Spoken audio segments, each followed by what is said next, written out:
Patay na sad.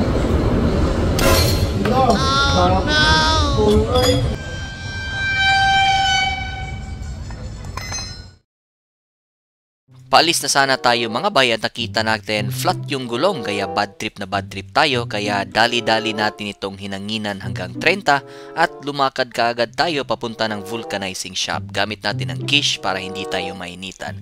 Nang sa proseso ng pagtanggal ng tambucho ay biglang nabali yung stud bolt na nasa gitna kaya bad trip tayo dito at dito natin makikita yung nasa kanan talagang wala talaga siya. Putol talaga siya.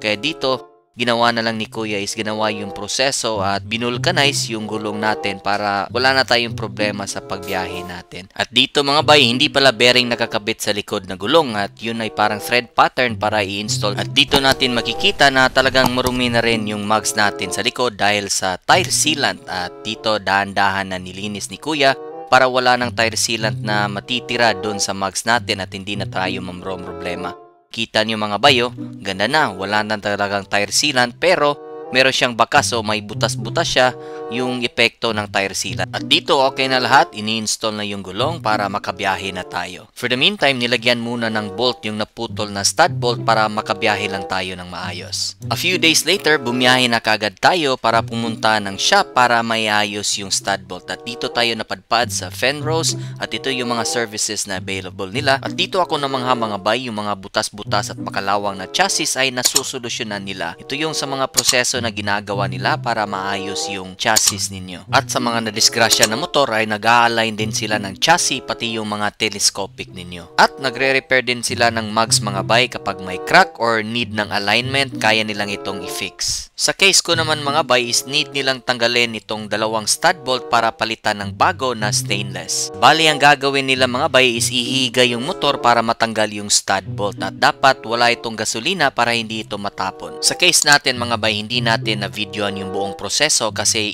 pinaiwan yung motor ng umaga at pinakuha ng hapon. Basically yung ginawa lang nila mga bay is tinanggal yung buong fairings, pinatagilid yung motor at iniisa tinanggal yung stud bolt para palitan ito ng stainless. Siguraduhin din ninyo mga bay na kapag pupunta kayo ng shop at magpapagawa nito is talagang piliin nyo yung marunong talaga para hindi kayo problema sa inyong motor. Dahil ito ay isang madugong proseso. Kapag hindi marunong yung gumawa is lalong lalala yung problema at mapapagastos pa kayo ng malala. Ngayon mga bay, okay na yung stud bolt natin, working na siya at naikabit na maayos yung tambucho kaya hindi na tayo problema in a couple of years sa stud bolt natin. Kaya maraming salamat sa Fenrose sa pag-asikaso sa ating motor. At yan lang mga bay, mabilisang vlog lang po ito. Sana meron kayong natutunan at magka-idea kayo kung ano ang gagawin kapag naka-experience kayo ng problema ng kapareho sa akin. Okay? Maraming salamat po sa inyong panonood. Ubek Rider from Cebu City. See you guys on the next vlog.